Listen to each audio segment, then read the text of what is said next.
Dear students, welcome to class second. Hello students, हम लोग rat और लॉयन की स्टोरी पढ़ रहे थे कि कैसे वो लॉयन जो था वो रैट को डरा रहा था क्योंकि रैट उसके ऊपर जंप करने लग गया था, बदमाशियां कर रहा था और उसको सोने नहीं दे रहा था। फिर क्या होता है? All right little mouse, you are too small to help me, I am large and mighty, you can never help me, in fact I shall never need your help, anyhow I let you go, don't do any mischief ever again, Mr. Lion said। हमने यहाँ तक पढ़ लिया था कि वो क्या बोलता है कि तुम प्लीज़ कोई बदमाशी मत करना क्योंकि तुम मेरी कभी हेल्प नहीं कर सकते, मैं बहुत लार्ज और माइटी हूँ, यानी बहुत बड़ा और ताकतवर हूँ। माइटी का क्या मतलब होता है? पावरफुल, ताकतवर हूँ। तुम मेरी कभी हेल्प नहीं कर सकते। लेट यू गो मतलब मैं तुम्हें जाने देता हूँ, और do not do any mischief, तो तुम कभी भी कोई बदमाशी मत करना। Little mouse thanked him and ran away. Little mouse से थैंक यू बोलता है और भाग जाता है। A few days later, Little Mouse heard a loud roar of Mr. Lion। थोड़े दिनों के बाद क्या होता है? लिटिल माउस को क्या सुनाई देता है? हर्ड का मतलब सुनाई देना, लाउड मतलब बहुत तेज, रोर क्या होती है? लॉयन की जो दहाड़ होती है ना, उसको कहते हैं। तो किसकी दहाड़ सुनाई देती है लिटिल माउस को? मिस्टर लॉयन की। He went out of his hole to see what the lion was roaring about। वो अपने होल से बाहर निकलता है और देखता है कि वो क्यों रोर कर रहा है, मतलब क्यों दहाड़े मार रहा है। कौन? Lion. He rushed in the direction of the roar. He found Mr. Lion trapped in a big net। वो जब वो उसकी आवाज़ जिधर से आ रही होती है उधर दौड़ के जाता है तो क्या देखता है कि मिस्टर लॉयन जो है वो ट्रैप है, यानी वो एकदम कैद हो गए हैं। किसके अंदर? एक बहुत बड़े नेट के अंदर, जाल के अंदर कैद हो गए हैं।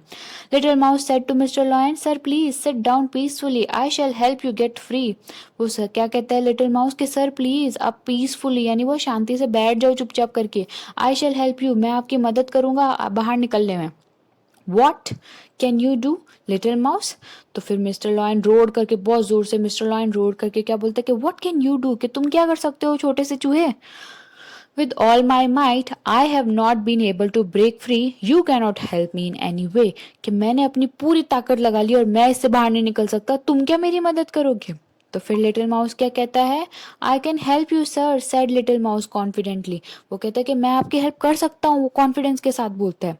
Mister line set down while little mouse gnawed at the net with his sharp teeth. Mister line जो था वो चुपचाप बैठ गया और मिस्टर लाउन ने क्या किया? gnawed मतलब कुतरना, जो कुतरते हैं ना चूहे, उसे कहते हैं gnawed करने लग गया। किसको? अपने शार्प टीथ से नेट को कुतरने लग गया। Soon the net was cut, और जल्दी ही वो जो नेट थी वो खुल गई। Mister lion came out of the net. He said to little mouse, thank you my little friend, I am sorry that I made fun of your little size, please forgive me। जल्दी ही वो उससे बाहर निकल जाता है mister lion net से, और उसको बोलता है थैंक यू, मैंने तुम्हारी छोटी साइज का बहुत मजाक बनाया, प्लीज मुझे फॉरगिव कर दो, मुझे माफ कर दो। I think we can become friends, said little mouse. वो कहता है हम फ्रेंड्स बन सकते। No doubt, little mouse, you and little mouse and you can make any mischief with me, Mr. Lion, laughing said Mr. Lion laughingly। और वो कहता है नो डाउट लिटिल माउस, तुम मेरे साथ कोई भी मिस्चीफ यानी कोई भी बदमाशी आगे से कर सकते हो। और वो लॉयन हंसते हुए उसको बोलता है, और वो दोनों क्या बन जाते हैं? फिर फ्रेंड्स बन जाते हैं। तो इस लेसन से हमें क्या समझ में आता है कि वो जो लॉयन था वो इतना बड़ा होता है फिर भी वो उस नेट से बाहर नहीं निकल पाता, लेकिन जो रेड होता है, जो माउस होता है वो बहुत छोटा होता है, लेकिन फिर भी वो मिस्टर लायन की उससे बाहर निकलने में हेल्प करता है, यानी वो छोटा होके भी बहुत काम का होता है।